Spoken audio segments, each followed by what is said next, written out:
ओम नमः शिवाय। जय माता दी। सर्वपित्र अमावस्या श्राद्ध की सबसे अहम और आखिरी तिथि होती है।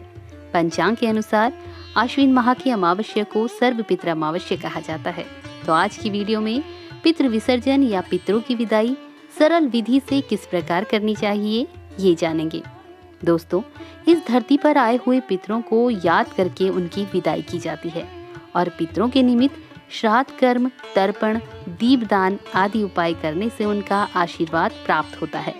श्राद्ध पक्ष की इस अंतिम दिन पर पितृ अपने लोक को वापस लौटते हुए अपने वंशजों को ढेर सारा आशीर्वाद देकर जाते हैं।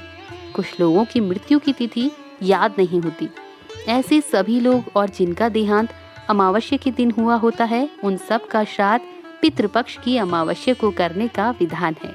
इसलिए भी इसे सर्वपित्र अमावस्या कहा जाता है। अगर पूरे पितृपक्ष में जाने अनजाने आपने अपने पितरों को याद न किया हो, तो केवल अमावस्या को उन्हें याद करके दान करने से, ब्राह्मण और निर्धनों को भोजन कराने से पितरों को शांति मिलती है।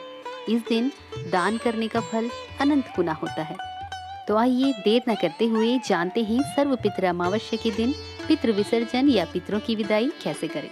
तो सर्वप्रथम सर्वपित्र अमावस्या को प्रातःकाल स्नान आदि के बाद गायत्री मंत्र का जाप करते हुए सूर्य देव को जल अर्पित करना चाहिए। इसके बाद शुद्ध मन से भोजन बनाएं। भोजन सात्विक हो और इसमें खीर और पूरी का होना आवश्यक है। श्राद्ध के लिए बनाए गए भोजन से पंचबली यानी कि गाय, कुत्ते, कौवे, देव और चींटियों के लिए भोजन का एक अंश निकालकर उन्हें देना चाहिए। इस दिन अपनी सामर्थ्य के अनुसार यदि संभव हो तो किसी सात्विक और विद्वान ब्राह्मण को घर पर लाकर पूजा और हवन करवाएं, फिर उन्हें भोजन करवाएं और उनका आशीर्वाद लें। भोजन कराने तथा श्राद्ध करने का समय मध्याह्न का होना चाहिए। इसके पश्चात श्रद्धा पूर्वक पितरों से मंगल की कामना करनी चाहिए। पितरों की आत्मा की शांति के लिए प्रार्थना करें।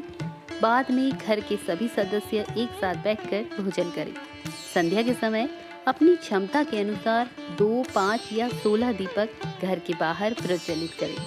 पीपल के वृक्ष में पितरों का वास माना जाता है, इसलिए सर्वपितृ मोक्ष अमावस्या में पीपल के पेड़ पर जल चढ़ाएं, दीप प्रज्वलित करें। इस अमावस्या पर पवित्र नदी या किसी जलाशय पर जाकर काले तिल, फूल और दीप के साथ पितरों को जल अर्पित करें। इससे घर में हमेशा पितरों का आशीर्वाद बना रहता है और घर में खुशहाली और शांति आती है।